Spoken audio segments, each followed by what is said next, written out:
Chers frères et sœurs en Christ, bonjour.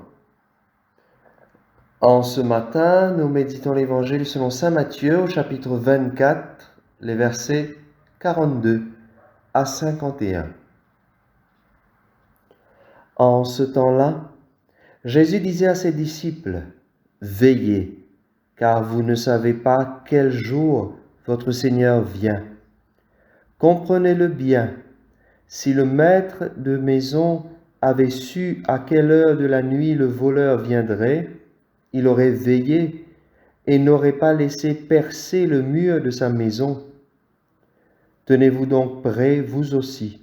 C'est à l'heure où vous n'y penserez pas que le Fils de l'homme viendra. » Que dire du serviteur fidèle et sensé à qui le maître a confié la charge des gens de sa maison pour leur donner la nourriture en temps voulu? Heureux ce serviteur que son maître, en arrivant, trouvera en train d'agir ainsi. Amen, je vous le déclare, il l'établira sur tous ses biens. Mais si ce mauvais serviteur se dit en lui-même, « Mon maître tarde », et s'il se met à frapper ses compagnons, s'il mange et boit avec les ivrognes, alors, quand le maître viendra, le jour où son serviteur ne s'y attend pas, et à l'heure qu'il ne connaît pas, il l'écartera et lui fera partager le sort des hypocrites. Là, il y aura des pleurs et des grincements de dents. Acclamons la parole de Dieu. Veillez, car vous ne savez ni le jour ni l'heure. Alors, frères et sœurs, les premiers chrétiens avaient pour habitude de comparer la venue du Seigneur à celle d'un voleur.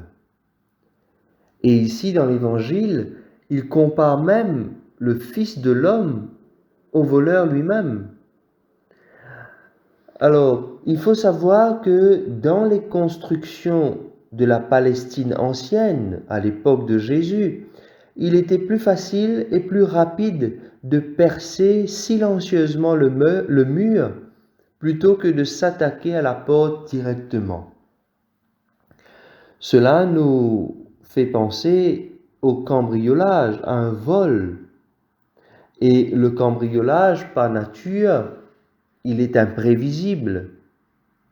La seule manière que nous pouvons l'éviter, c'est de rester éveillé, de ne jamais dormir.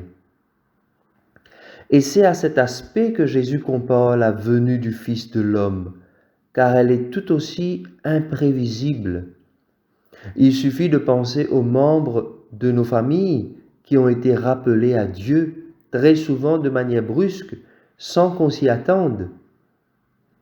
Il faut donc se trouver prêt en tout temps.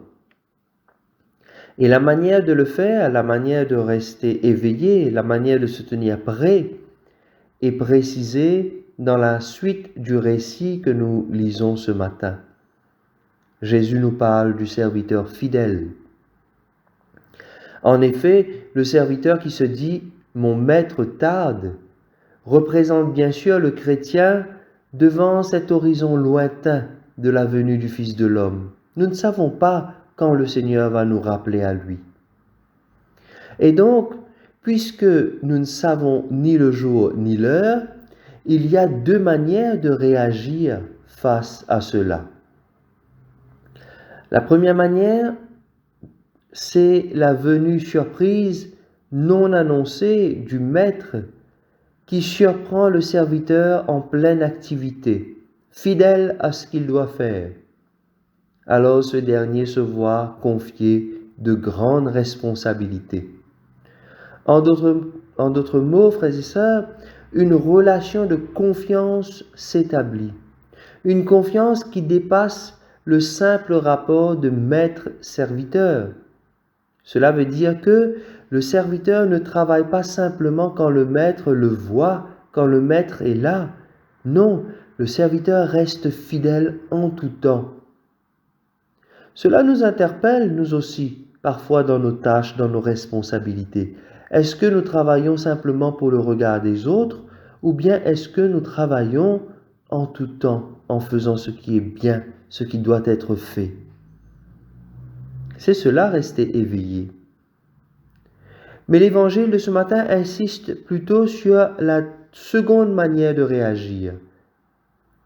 Celui qui croit que son maître va tarder, il perd le sens de sa condition. Il oublie qui il est. Et donc, se disant que le maître va tarder, il se donne le loisir de jouer au maître lui-même. Il frappe ses compagnons comme s'ils étaient ses propres domestiques. Combien de fois, chers amis, nous jouons nous-mêmes aux prophètes, parfois même essayant de prendre la place de Dieu. Voilà ce qui menace le chrétien. C'est oublier que nous sommes avant tout serviteurs. Oublier que nous sommes envoyés auprès de nos frères et de nos sœurs, non pas pour les maltraiter, pour abuser d'eux, pour les dominer, mais pour être au service. Ce serviteur qui s'installe dans l'existence comme s'il n'avait plus de compte à rendre, il oublie que le Seigneur viendra. Parfois, frères et sœurs, dans nos situations, dans notre vie de tous les jours, nous voyons ces personnes. Ils oublient qu'un jour, ils auront des comptes à rendre au Seigneur. Tôt ou tard, chacun de nous y passera. Nous savons bien que dans la vie, la seule certitude que nous avons, c'est bien qu'un jour, nous ferons ce passage. Le passage de la mort, bien sûr.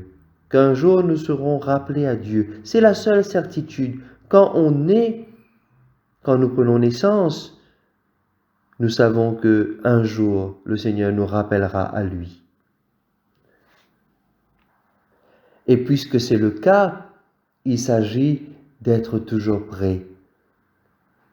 Tenons-nous prêts dans la manière la plus simple qui soit, à travers la fidélité aux petites choses. La fidélité aux petites choses que le Seigneur nous confie chaque jour. Se tenir prêt, c'est accueillir l'étranger, le pauvre, celui qui a faim, celui qui a besoin d'amour. Quand l'étranger frappe à ma porte, c'est le Seigneur qui vient. Quand les affamés frappent à ma porte, c'est le Seigneur qui vient.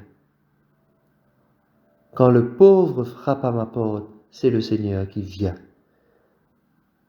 Alors, comme dit cet hymne que nous chantons souvent dans la liturgie des heures, je ne sais ni le jour ni l'heure, mais je sais que c'est toi, Seigneur.